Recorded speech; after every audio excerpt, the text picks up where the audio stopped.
आप इतना ही ख्याल करो, जीवन में जो तुम्हारे पास है उसका सदुपयोग करने का प्रयास करो।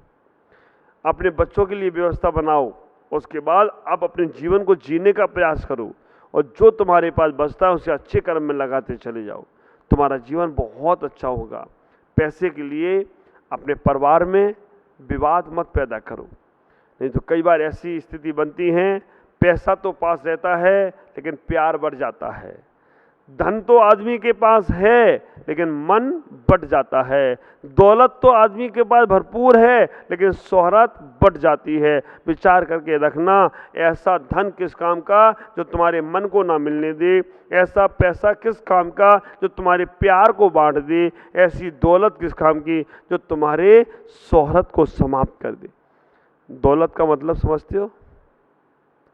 दौलत, दौलत जब आती है तो एक लात मार के आती है। आदमी अकड़ के चलता है मैं दौलत वाला हो गया, और जब जाती है तो एक लात मार के जाती है तो आदमी झुक के चलता है, मेरे पास पैसा बचा नहीं। तो इस दौलत में जो आ रही है तो अकड़ देकर जा रही है, और जब जा रही है तो कमर झुका के जा रही है। तो इस दौलत के पीछे अपने को क्यों पागल होना? ख्याल करो, लक्ष्मी और सरस्वती दोनों हैं। एक आदमी लक्ष्मी की पूजा कर रहा है और एक आदमी सरस्वती की पूजा कर रहा है। लक्ष्मी की पूजा करने वाले को ये मालूम है कि लक्ष्मी का वाहन उल्लू का है, वो उल्लू पे बैठ के घूम रही है। और आप ख्याल करके रखना, सरस्वती का वाहन हंस का है। वो इस बात का प्रतीक है कि आप अगर हमारी उपासना, लक्ष्मी कहती है हमारी उपासना करोगे तो उल्लू की तरह घूमना पड़ेगा तुम्हें, उल्लुओं की तरह रात दिन काम करना पड़ेगा तुम्हें। अब आज यही हो रहा है। आज हमारे विदेश के लोग हमारे भारत के लोगों को उल्लू बना दिया है। दिन में कहते सो और रात को जाके कंप्यूटर पे काम करो, क्योंकि वहाँ अमेरिका में जब यहाँ रात होती है वहाँ दिन होता है। तो विचार करके रखना, रात भर काम करवाते हैं और दिन भर सुलवाते हैं। तो ये उल्लू का काम नहीं और क्या है। हमने अपने पूजा पाठ छोड़ दी, माँ बाप को छोड़ दिया, तो हम अपने जीवन में समझें, हम सरस्वती की उपासना करें।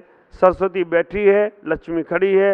लक्ष्मी खड़ी खड़ी ये कहती है कि मेरा भरोसा मत करना, मैं चली जाऊंगी। सरस्वती कहती है मैं जाती नहीं हूँ, चली जाऊं कहीं पर तो मैं केवल ज्ञान तक प्राप्त कराती हूँ। लक्ष्मी के हाथ में सिक्के गिर रहे हैं और सरस्वती के हाथ में बीणा बांधनी है। लक्ष्मी कहती है कि मेरे पीछे पड़ोगे तो ऐसी गिरते जाओगे, और सरस्वती कहती है मेरी उपासना करा तो तुम्हारे अंदर से स्वर निकलेंगे। आप ख्याल करना, अर्थशास्त्रों को सार्थक करें। अपने जीवन में पैसे को महत्वपूर्ण समझें, लेकिन उससे ज़्यादा महत्वपूर्ण अपने आत्म संयम को, संन्यास को महत्वपूर्ण चरणें समझें, तभी तुम्हारा कल्याण होगा। संयमियों की, त्यागियों की वंदना करते रहें, अपने जीवन को सार्थक करते रहें। ओम नमः जय गुरु। दर्शनीय भगवात्माओं, आज हमारी चर्चा उस महापुरुष के संबंध में है जो महापुरुष कभी हम लोगों के बीच में बैठा होगा। वो महापुरुष कभी सामान्य सा व्यक्तित्व रहा होगा। वो महापुरुष जिसने अपने जीवन को उस यात्रा पर तक ले जाने का प्रयास किया जो एक जीवन की सबसे बड़ी सार्थकता है। ख्याल करना, आदमी का अगर कोई लक्ष्य है तो भावपूर्वक समाधि मरण करना। बहुत सी बार आपने मंदिरों में जाप की, नमोकार मंत्र फेरा है, बहुत से मंत्रों का जाप किया है, लेकिन एक बार भी मंदिरों में आपने ये जाकर नहीं सोचा कि भगवान मेरा भी भावपूर्वक समाधि मरण हो जाए। आपने अगर एक बार भी मन में विचार किया कि मेरा भी भावपूर्वक समाधि मरण हो जाए, तो मैं कहना चाहूंगा कि आपका जीवन सार्थक होने लगा है। और मुझे तो यहाँ आश्चर्य लग रहा है मयंक भाई, गोरेगांव में पिछली बार आए तो कौन से वो असरफी लाल जी, सरदारी मल जी। अब विचार करके रखना, पिछली बार आए तो सरदारी मल जी को नमोकार मंत्र सुनाया, और अब की से आए तो विद्यानंद जी को श्रद्धांजलि देने का काम हमें सौंप दिया गया। तो मुझे तो ये लगता है कि हमको यहाँ पर अंतिम यात्रा के लिए आना पड़ेगा। बम्बई में कहीं भी जाऊं, लेकिन अंतिम यात्रा यहीं से मेरी शुरू होने वाली, क्योंकि ऐसे प्रसंग आ रहे और ये लक्ष्य है। आप ख्याल करके रखना, व्यापार कितना किया ये महत्वपूर्ण नहीं है, व्यापार में कितना कमाया वो महत्वपूर्ण है। और मैं तो कहूँगा कमाया वो भी महत्वपूर्ण नहीं है, कितना अच्छे काम में, धर्म काम में लगाया वो महत्वपूर्ण है। बच्चा कितना पढ़ाई किया, कितनी पुस्तकें के पन्ने पलटते रहे, रात काली करते रहे, ये महत्वपूर्ण नहीं है। कितने नंबर से पास हुआ, मेरिट में आया कि नहीं आया, तब मालूम पड़ता बच्चे ने पढ़ाई की। आप विचार करके रखना, कितना चले ये महत्वपूर्ण नहीं है, मंजिल पर पहुंचे कि नहीं पहुंचे ये महत्वपूर्ण है।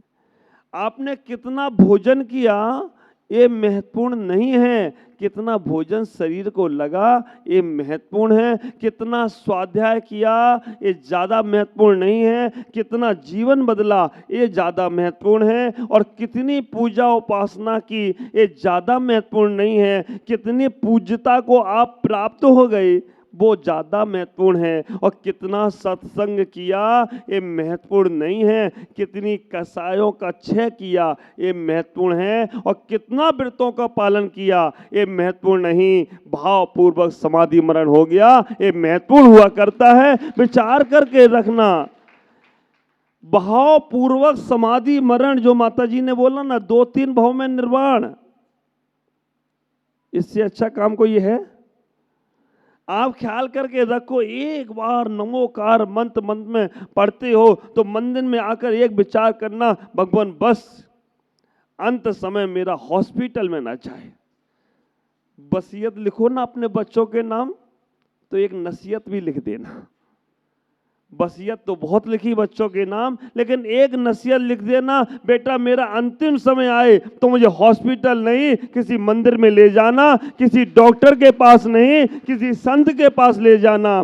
ख्याल करके रखना, वो वसीयत तुम्हारी कब फाइनल होगी पता नहीं, लेकिन अभी से पुण्य लगना प्रारंभ हो जाए। कोई विरला व्यक्ति लिख सकता है ऐसा। मैं जयपुर गया, मैंने देखा कि एक आदमी ने अपनी मूर्ति बना रखी है, स्मारक बना रखा है, मूर्ति बना रखी। मैंने कहा अभी तो तुम जिंदा हो और ये मूर्ति क्यों? तो बोला बस माला चढ़ाने की देरी है महाराज, बच्चों पे ज्यादा मेहनत का काम नहीं सौंपूंगा। बाद में बच्चों ने मूर्ति बनाई या ना बनाई, मैं तो पहले ही बना कर रख दी, और उसने अपने मरने के पहले 13 भी कर दी। सबको बुलाया, लोगों ने कहा आज सेठ जी काय की पार्टी कर रहे हो? मैंने कहा पार्टी काय की है, मेरे मरने के बाद बच्चों ने खिलाया पिलाया कि नहीं खिलाया, मैं तो पहले ही करके जा रहा हूँ, 13 भी कर दी उसने। ख्याल करो, ये उसकी पूर्व तैयारी थी, इसको गलत नहीं समझना। वो आदमी सावचेत है, वो आदमी सोच रहा है कि मुझे जाना है। और आप ख्याल करके रखना, ये मन में भाव आ जाए ना कि हमें जाना है संसार से, तो संसार के जितने क्रियाकलाप हैं, जितने राग और द्वेष की परिणतियां हैं, जितना हमारा और तुम्हारा का भाव है, जितना मन के विकल्प हैं, अपने आप कम होने लग जाएंगे। आतंकवादी डरता नहीं है, इसलिए खुलेआम कुछ भी करने को तैयार हो जाता है। और तुम भी नहीं डरते हो मृत्यु से। अगर तुम्हें डर न लगने लगे कि मृत्यु आएगी और हमें पकड़ के ले जाएगी, तो तुम्हारी भी सारी चकाचौंध सब बराबर हो जाए। अभी तो हम सोचते हैं कि हम तो अमर होकर आए हैं, नहीं। आप इतना ही विचार करना। मेरे आचार्य भगवान गुरुदेव पुष्पदंत सागर जी महाराज बड़ी प्यारी बातें कहते हैं। वो कहा करते हैं कि दबे दबे पांव मृत्यु आती है आने दो, दबे दबे पांव मृत्यु आती है आने दो, आहट मिल जाए तो मन को मत घबराने दो। खेल खेल में जब खिलौना टूट जाता है, ज्ञानी मुस्कुराता अज्ञानी रो जाता है, ज्ञानी मुस्कुराता अज्ञानी रो जाता है। तो विचार करके रखना, ज्ञानी व्यक्ति मुस्कुराता हुआ जाता है और अज्ञानी व्यक्ति खुद भी रोता है और दूसरों को भी रुलाता है। आप विचार करो, कभी आपने ख्याल किया तीर्थंकर भगवान का जन्म होता है तो हंसते हंसते होता है, जो हंसते हंसते मरते हैं ना उनका जन्म। कबीर ने कितनी प्यारी बात बोली, कबीरा जब तुम्हारा जन्म हुआ, कबीरा जब तुम्हारा जन्म हुआ जग हंसा तुम रोए, कुछ ऐसी करनी कर चलो तुम हंसो। जग रोए कुछ ऐसी करनी कर चलो तुम हंसो। और ये काम करके दिखाया विद्यानंद जी महाराज ने। जितने भी संत भगवंत होते हैं, और आश्चर्य का एक बात और, इस सितंबर का महीना भगवान वासुदेव निर्वाण को प्राप्त हुए, चलो अच्छी बात है। और सितंबर का महीना शुरुआत हुई 2018 में, तो हमारे तरुण सागर जी निकल गए। उन्होंने अपने जीवन की साधना का फल प्राप्त कर लिया। जीवन भर जो किया सो किया, जो उन्होंने किया सब नंबर 1 का किया, इसीलिए 1 तारीख को वो चले गए। आप विचार करके रखना, नंबर 1 ही रहे वो हमेशा। और आखिरी में संदेश हमारे सितंबर के महीने में ये महापुरुष विद्यानंद जी भी अपनी पूर्णता को प्राप्त हो गए हो, तो कोई आश्चर्य की बात नहीं है। उन्होंने इतना ही संदेश दे दिया, पहले जाना है तो तरुण सागर जी का अनुसरण कर लेना, और आखिरी में जाना है तो मेरा अनुसरण कर लेना, लेकिन प्राप्त करना समाधि मरण नहीं करना। ख्याल करो, विद्यानंद जी महाराज जैसा व्यक्तित्व मैं कई बार मिला हूं उनसे, बड़ा विशाल व्यक्तित्व उनका। दिल्ली के अंदर रहा।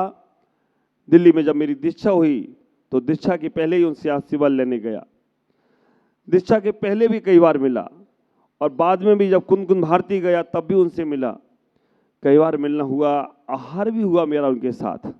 विद्यानंद जी का हार, हमारा हार, पुलक सागर जी का हार, श्रुत सागर जी का हार एक साथ। वो एक आनंद की दृश्य थी। वो एक ऐसा लगता था कि हम सब एक साथ वो जीवन के अंदर के आनंद को ले रहे हैं। उनका व्यक्तित्व केवल अपने तक सीमित नहीं रहा। संत बहुत मिले। मैं आपसे कहना चाहूंगा, निर्विवाद संत आचार्य शांति सागर के बाद अगर हमें कोई दिखता है तो विद्यानंद जी महाराज हैं, जिनको पंथ परंपरा नहीं चाहिए, जिनको आगम परंपरा चाहिए, जिनको आर्ष परंपरा चाहिए। कोई भी कैसा भी है उसके लिए वो समर्पित थे। आप ख्याल करके रखना, उन्होंने जो कार्य करके गए हैं सदियों सदियों तक हम भूल नहीं सकते। चाहे वह गोमटेश्वर महामस्तक अभिषेक हो, चाहे बद्रीनाथ पर विशाल मंदिर की स्थापना हो, चाहे गोमटगिरी का वो मंदिर का कार्य हो, कितने कार्य उन्होंने अपने जीवन में किए और शिक्षा के कार्य करने का प्रयास किया। आज जितने भी प्रवचनकार हैं, मेरे आचार्य भगवान गुरुदेव कहा करते हैं, उनकी पुस्तकों को पढ़ पढ़कर आज हम सब लोग प्रवचनकार बन गए, प्रवचन करने लग गए, प्रवचन में बोलने लग गए। उनका ज्ञान अभी भी जब हम लोग गए उनसे मिलने के लिए, गाथा नंबर, श्लोक नंबर, पेज नंबर, कौन सी लाइब्रेरी में कौन सी पुस्तक कहाँ रखी है, खुद बता देते थे, जाके ले लो। छह उपसम बहुत तीव्र था। मैं आपसे कहूंगा, ऐसा व्यक्तित्व तो अब ढूंढना बहुत मुश्किल है। आप लोग बुरा नहीं मानना, हम साधु संतों को भी बुरा नहीं मानना है। आज के साधु पंथ परंपराएं फंसकर मूल तत्व को भूल गए। सब पंथ परंपराओं में ऐसे लग गए हैं, कोई इस 13 के पंथ में लग गया है और कोई 20 के पंथ में लग गया है। न उन्हें आगम से मतलब है, न उन्हें धर्म से मतलब है, न उन्हें अपनी जैन समाज को ऊपर उठाने से मतलब है। बस पंथ परंपरा इतनी मजबूत होना चाहिए कि बस मेरा ही वर्चस्व चले। इस कारण से हो क्या रहा है, हम सब लोग टूट टूट कर बिखर गए। और विद्यानंद जी एक ऐसे व्यक्तित्व रहे, जहां गए वहां पर उन्होंने अपने जैन धर्म को ऊंचा उठाने का प्रयास किया, कभी पंथ परंपराओं पर बोलने का प्रयास नहीं किया। जो परंपरा चलती है उससे चलने दिया जाए। मैं आपसे कहूंगा, क्योंकि अभी मैं कुछ बोलूंगा तो अभी तुम मेरे को 13-20 बना दोगे, इसलिए बहुत सोच कर बोलना पड़ता है। लेकिन एक दिल में कड़वाहट आती है कि कहाँ हम छोटी छोटी चीजों में ऐसे फंस गए कि हम अपने जैन धर्म को, जैन समाज को, इतनी मूल तत्व को हम बाहर तक नहीं पहुंचा पा रहे, जन जन तक नहीं पहुंचा पा रहे। अभी 20 तारीख को क्षमा वाणी का पर्व था। राज्यपाल भगत सिंह जी जब मेरे पास आए, कार्यक्रम हुआ, उन्होंने अपनी बात रखी। मैंने उनसे एक ही बात बोला, जैन धर्म के केवल 3 शब्दों को आप विचार करके रखना, जैन धर्म कितना विशाल है, लेकिन केवल 3 शब्दों को, नमो, जियो और तीसरा बाहुबली, ये तीनों जैन धर्म के शब्द हैं। नमो नमो कह के मोदी जी प्रधानमंत्री बन गए। नमो नमो कह के, आप विचार करके रखना, नमो नमो कह के मोदी जी प्रधानमंत्री बन गए और जियो जियो करके अंबानी सारों की हवा उड़ा दी उसने। कोई किसी को नहीं पूछता, केवल जियो। फिल्म इंडस्ट्री वाले भी पीछे नहीं रहे, उन्हें बाहुबली को लिया तो सारी फिल्में पिट गई हो। बाहुबली अगर सुपर हिट हो गई हो तो कोई आश्चर्य की बात नहीं। जब जैन धर्म के ये 3 शब्द इतना उद्योग जगत में, फिल्म जगत में और राजनीतिक जगत में छा गए, तो मैंने एक शब्द और कहा कि बस एक शब्द को और मेरा वहां तक पहुंचा दो, उत्तम क्षमा धर्म को पहुंचा दो। ये देश पूरे विश्व पे गुरु बन जाए तो कोई आश्चर्य की बात नहीं है, केवल क्षमा। अगर गवर्नमेंट एक दिन क्षमा डे बना दे, आप विचार करना, बहुत सारे डे ये गवर्नमेंट, इतनी गवर्नमेंट मनाए नहीं मनाए, लेकिन आज के हमारे युवा युवतियां मनाते, बच्चे बच्चियां मनाते। Chocolate day, friendship day, mother day, mummy का जन्म दिवस नहीं मालूम, मदर डे मालूम है, फादर डे, है ना, गुलाब डे, भगवान को फूल चढ़ाना भूल गए लेकिन गुलाब डे याद है उनको। अब विचार कर रखना, ऐसे ऐसे बच्चों का जन्म दिवस भूल गए लेकिन चिल्ड्रन डे याद है, आपस में प्यार करना भूल गए लेकिन वैलेंटाइन डे याद है, संसार के सारे डे याद है। और हमारे रामदेव जी ने एक नया डे निकाला, योगा डे, वो भी लोगों को याद है। मैं कहना चाहूंगा सब बाहर के डे हैं और बाहर ही भटकाएंगे, एक अंदर का डे है, क्षमा डे मना लो तो जीवन सार्थक हो जाए, तो कोई आश्चर्य की बात नहीं है। और मैंने उनसे कहा कि एक दिन भादों का महीना, भादों का महीना उन्हें याद नहीं रहेगा, क्योंकि अब कहाँ उनको इंग्लिश तारीख वालों को भादों और सावन याद रहेगा। तो मैंने सितंबर का महीना, सितंबर के महीने का आखिरी संडे आप क्षमा डे के नाम से, सॉरी, क्षमा डे, मिच्छामी दुक्कड़म, माफ करो, कुछ भी। और आप विचार करना, आज इस क्षमा वाणी पर्व को नाम अलग है, इंटरनेशनल फॉरगिव डे। आज अमेरिका मना रहा है इंटरनेशनल फॉरगिव डे, मतलब इंटरनेशनल अवस्था में कहने का प्रयास कर रहे हैं अंतरराष्ट्रीय पर कि फॉरगिव, भूल जाओ, जो कुछ भी किया है छोड़ने का प्रयास करो। और ये अगस्त के महीने में 7 अगस्त को मनाया जाता है। तो हम ये सब प्रयास करें कि हमें सरकार एक दिन ये भी मनाने का प्रयास करे। आज प्रसंग वो नहीं है, आज हमारे विद्यानंद जी महाराज की समाधि का दिन 22 तारीख को समाधि हुई। 74 साल, कितने साल संयम में जिए? 74 साल संयम में जिए। हम 74 साल जिएंगे क्या? हम मनुष्य पर्याय में 74 साल जिएंगे कि नहीं, ये मालूम नहीं है। ख्याल करके रखना, वो संयम अवस्था में 74 साल, हमारे ख्याल से आज के साधक जितने बने हैं, पुराने 2, 3, 4 हैं। और मुझे तो गोरेगांव में आके अच्छा लगता है कि सारे संत भगवान मिलते हैं, और कोई आ जाए तो वहां से उतर के वो यहाँ पे आ जाता है।